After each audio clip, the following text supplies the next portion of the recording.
រកស៊ីចាប់ផ្ដើមផុសផុសប្រកាសទិញស្រូវពីកសិករដើម្បីជួយដោះស្រាយបញ្ហាស្រូវធ្លាក់ថ្លៃបន្ទាប់ពីកសិករបានជួបបញ្ហាស្រូវធ្លាក់តម្លៃខ្លាំងដោយសារចរន្តទីផ្សារអន្តរជាតិប៉ុន្មានថ្ងៃចុងក្រោយនេះបណ្ដាក្រុមហ៊ុននិងអ្នករកស៊ីតាមអនឡាញមួយចំនួនបានផុសផុសក្នុងការប្រកាសទិញស្រូវពីកសិករខណៈអ្នកខ្លះបានឲ្យតម្លៃលើសពីទីផ្សារបច្ចុប្បន្នដើម្បីជាការជួយដល់កសិករតាមរយៈបណ្ដាសង្គម Facebook នៅថ្ងៃទី3ខែវិច្ឆិកានេះអ្នកអង្គការសួនវីរៈម្ចាស់ក្រុមហ៊ុនវីរៈបន្ថែមបានប្រកាសថានឹងប្រមូលទិញស្រូវពីកសិករ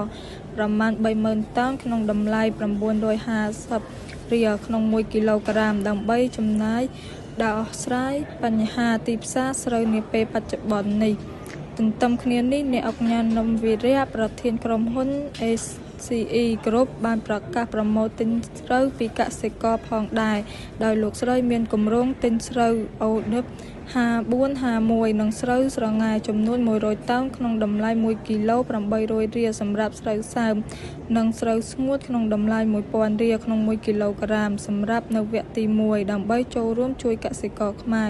ការចូលរួមជួយទិញស្រូវនេះគឺលោកស្រីយកទៅចែកជូនបងប្អូនវីរៈកងទ័ពជួរមុខក្នុង1នាក់ចំនួន25គីឡូក្រាមចំណែកលោកស្រីត្រីដាណាក៏ប្រកាសជួយទិញស្រូវកសិករក្នុងតម្លៃពី800រៀលទៅ1000រៀលក្នុង1គីឡូក្រាមផងដែរ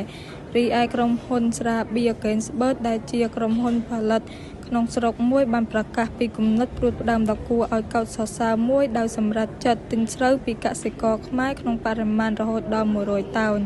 ក្រុមហ៊ុនវឌ្ឍនៈក៏បានប្រកាសជួយកសិករខ្មែរទិញស្រូវចំនួន100តោនក្នុងតម្លៃ 1000 រៀលក្នុង1គីឡូក្រាមក្រៅពីបណ្ដាក្រុមហ៊ុនអ្នកអង្គការនិងអ្នករកស៊ីតាមអនឡាញទាំងនេះក៏មានបុគ្គលផ្សេងទៀតប្រកាសជួយទិញស្រូវជាបន្តបន្ទាប់ផងដែរ